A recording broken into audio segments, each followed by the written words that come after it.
Everything started on a quiet night inside the human research outpost Ridge 12. Dr. Aaron Miles, a calm and careful scientist, was working alone when suddenly the door opened with a loud crash. An alien woman, silver-skinned, shaking, eyes wide with terror, stumbled inside.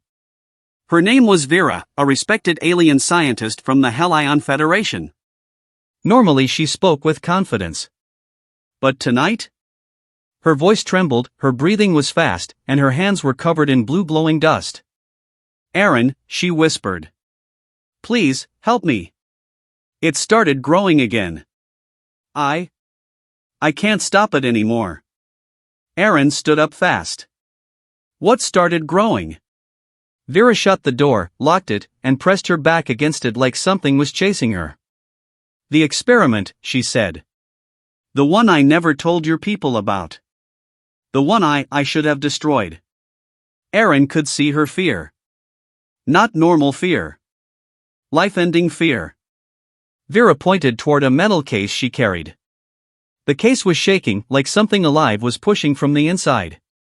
"Aaron, if this gets out, not only me and you, but this whole base, this whole region, maybe the whole planet, will fall." Her voice broke. "And it's all my fault." Dr. Aaron Miles never trusted the HFY Federation completely, but he always respected their intelligence. They were masters of quantum biology, famous for healing worlds. So hearing that one of their top researchers was in panic made his heart pound fast. He stepped closer.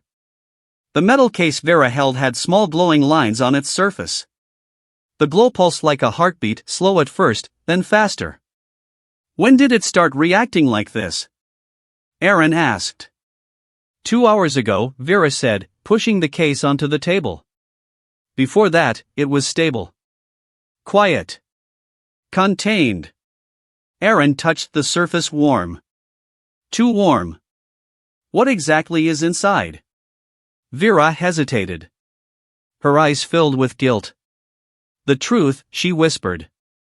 "The thing I should have admitted long ago." Aaron crossed his arms.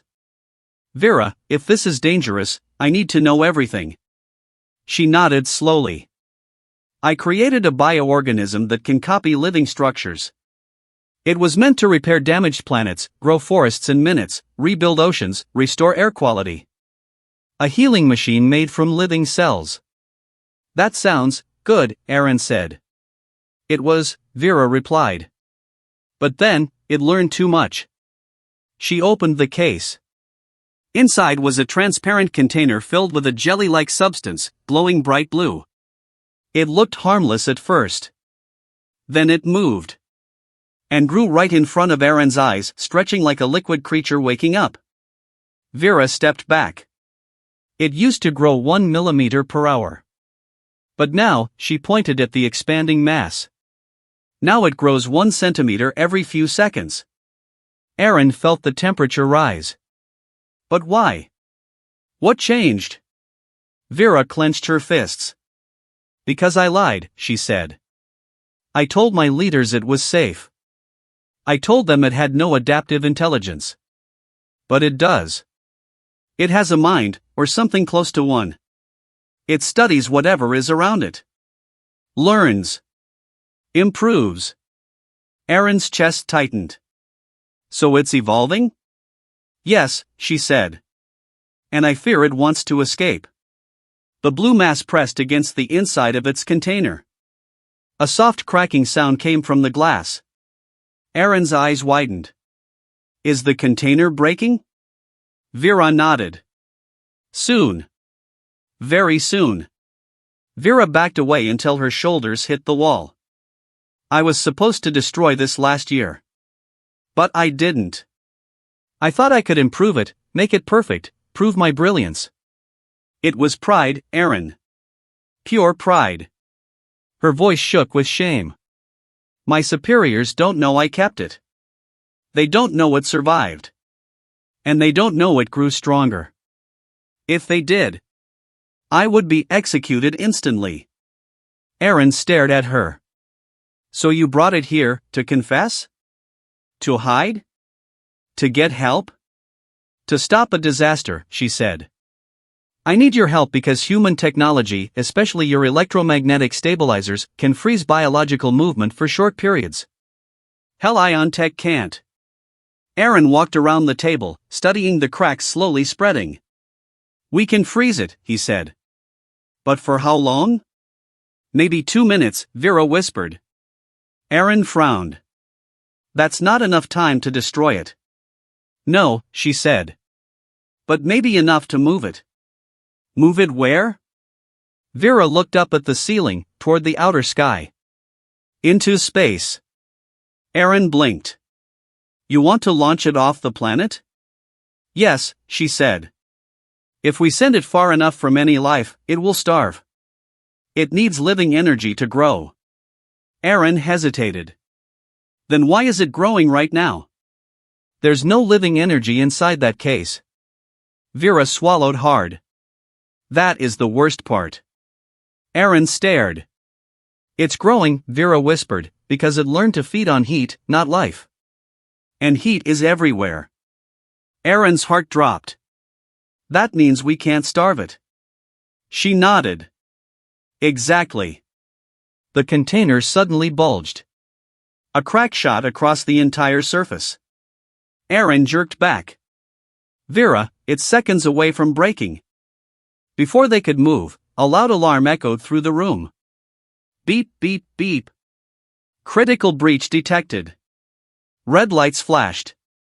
Aaron turned toward the door. If the base detects a biothreat, they'll lock the entire wing. That's why we need to act fast. Vera cried. Aaron dashed to a nearby cabinet and pulled out a portable electromagnetic stabilizer, a heavy device with 2 glowing coils.